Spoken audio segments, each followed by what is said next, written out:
what's up, kiddo?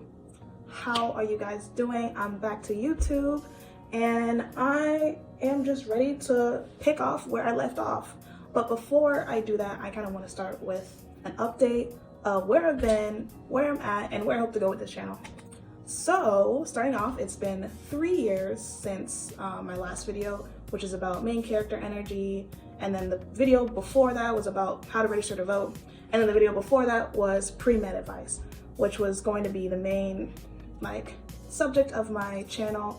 And we're gonna get into how that played into me stopping making videos and kind of how I feel about that now. And yeah, so let's get into it. 2020, I was a senior at Virginia Tech. VT, go Hokies. And I was majoring in clinical neuroscience. I was, gunning for medical school, took my MCAT, was feeling good. Felt so good that I made an advice video about a pre-med advice video. That's how confident I felt. And then got my results back after my third video. And the results showed that I actually didn't know how to study for the MCAT, and I failed. So after failing it, I quickly took a step back, several steps back, and sat all the way down and focused on studying for the MCAT, which I do regret. Okay, I don't regret studying for the MCAT, that was necessary, but I regret stepping back from filming because that's something that I really enjoyed, and I think my viewers would have benefited from seeing how I went from failing the MCAT to doing pretty good on the MCAT. So I probably should have filmed that, but I didn't because I was ashamed. Boo for that. We're not bringing shamefulness into 2024. Yeah, that's what we're in right now. Failed at MCAT, and then I studied for the rest of my senior year. Even during my graduation, I was not even partying or living it up. I was really just stressing about the MCAT. Took the MCAT, and then a week or two, maybe just a week. No, I think 2 weeks. 2 weeks later, I moved to New York City to start working as an ABA instructor. And if you guys don't know what that is, it's applied behavioral analysis, applied behavior analysis instructor.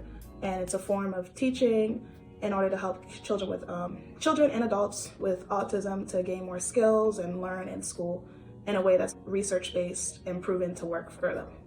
So yeah, I did that, and moving to New York, I actually really wanted to film before I moved to New York. I was like, yeah, I'm gonna pick up on my YouTube channel and make more videos.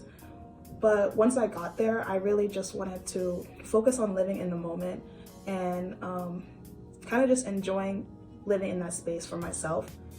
And I think a lot of people don't talk about this, but everyone thinks oh, high school, that's the coming of age moment, or college, that's your coming of age moment. But it's really I'm cracking my bones. Oops. It's really the months and years after you graduate, maybe those first 1 or 2 years after you graduate college, that you really start to go through the growing pains of being an adult. For real, yes, I took responsibility for myself in college, but it was in a different sense. I wasn't in a city where I didn't know anybody or I didn't have family to rely on. I was just literally moved there. One friend, but she lived in a different borough.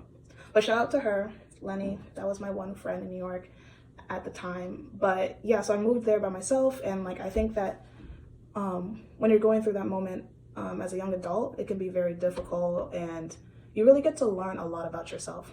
So while I was learning about myself, I wanted to fully just focus on that and develop myself as a person and kind of cherish those moments instead of worrying about capturing every single little bit. So I did that for 2 years. I really enjoyed it. I'll try to insert some clips.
And yeah, living in New York was super fun. I met some really dope people. I got a lot of great work experience. I loved working with the kids at my school. I still miss them. I just took 2 gap years, and that was a perfect amount of gap years for me, because if it was more than 2 gap years, it would have been really hard to get back into the zone for myself personally. And if it was less than 2 gap years, I feel like I would have cheated myself from the experiences I was gaining while working for those 2 years. So the 2 years were perfect for me. And when I got into medical school, I was really happy. And I was also really sad too, because I knew that I would be leaving a life that I had just started cultivating for myself, and like making new friends and finding a new home outside, and my new like adult home outside of the home I was raised in. So it kind of stung a little bit to leave. But once I left, I was happy because I was starting my career and taking the right steps towards that. However, my first months of medical school were awful. Like, tomatoes. I wanted to leave. I thought I made a mistake. I was really thinking about all the people that told me to apply, that, or not even told me to apply. There were some people that told me not to apply and were like, yeah, like medical school sucks, it's so bad. And I was really thinking, like, I should have listened to them. Why didn't I listen to them? Like, they were not being like dramatic, they were telling the truth. But luckily I don't feel that way anymore. I like being here, I'm happy where I'm at. But at first it was terrible, like academic wise, it was really hard. And then on top of it, it was just life. Like, life just kept on throwing punches left, right. Like, I didn't have any time to like come up for air. Like, I literally felt like I was drowning.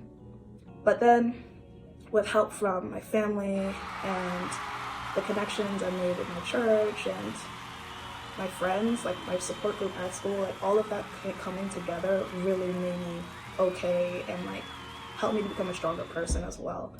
So now, like, those few months were really tough, but I'm in a weird way thankful for them, because it really taught me how to be truly resilient. Like, in my essays for medical school, I thought I was resilient, but like, no, this is a new level of resilience that we're reaching. And at this point in life, just really realizing that like, it's not going to stop. Life isn't just going to become easy once you get to a certain point. Like, there's always going to be bumps, so you might as well learn how to cope and how to overcome them. So that's what I'm doing now. And yeah. All right, guys, you made it to the end of the video. Congratulations, you guys. Love you guys if you made it this far. I know a lot of people probably fast forward through it, but it's okay. Y'all made it through, and you guys will be rewarded for making it through, because if you hit the like button and you subscribe and you comment down below, you will be entered for a giveaway of this heart. So yeah, y'all go ahead, like it, do whatever, and stay tuned for better quality videos. All right, goodbye.